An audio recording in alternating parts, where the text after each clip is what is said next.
Hello there! Before anything else, this episode is my dedication. Not to a celebrity, not to a book, or not to an idea, but to two humans who lived more for me than they did for themselves. To the people who gave me strength before I knew how to walk. Welcome to today's episode. My parents are Indian parents. My father isn't the type to show a lot of emotions, but I have seen the way he silently sacrifices. He gave up a lot of things, maybe dreams he never talked about, so we could have more options and more chances.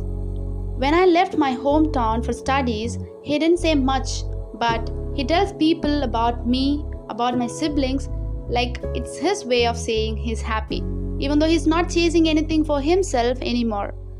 And I have learned sometimes love isn't loud, it's just there. Comes to my mother, she always mumbles her old dreams, not to make us feel bad, but because she quietly wishes that one day me and my siblings will reach where she once wanted to be. She still admires the way I dress, asks me if I ate, checks if I'm tired even when she is too. She eats after everyone else, not because she had to, just because she wanted us to eat first. And no matter how tough her day was, she never made us feel it. She just showed up every single time.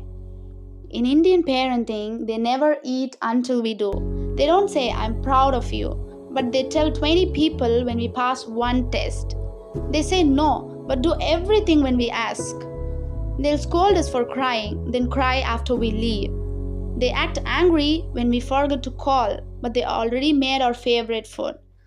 Their way of loving isn't always sugar coated, but it's the kind of love that builds people like us. When I was younger, I didn't always get it. I didn't understand why dad would skip buying something for himself or why mom would save the good part of meal for me.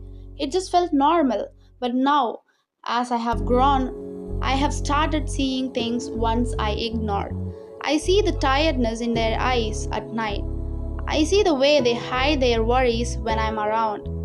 I see how they light up when tell them even the smallest achievement like I've won something big.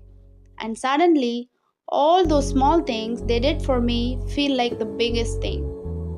And now, when I sit with them, I realize they were not just raising a child, they were giving up parts of their life so we could build our better.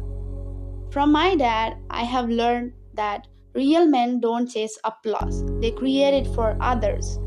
The pride can be silent and still powerful. From my mom, I have learned that softness doesn't mean weakness. The world may not see her sacrifices, but I will always. And together, they have taught me that no matter how far I go, no matter how big I dream, I stand on their shoulders.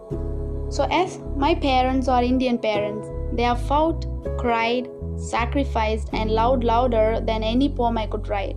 Everything I am, everything I will be, has a piece of their struggle, their silence, and their strength. This episode is for them. For my dad, the man who gave up his dreams so that I could chase mine.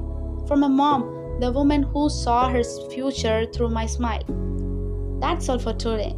Drink some water, hug your parents if you can, if not, call them, even if it's just for a minute.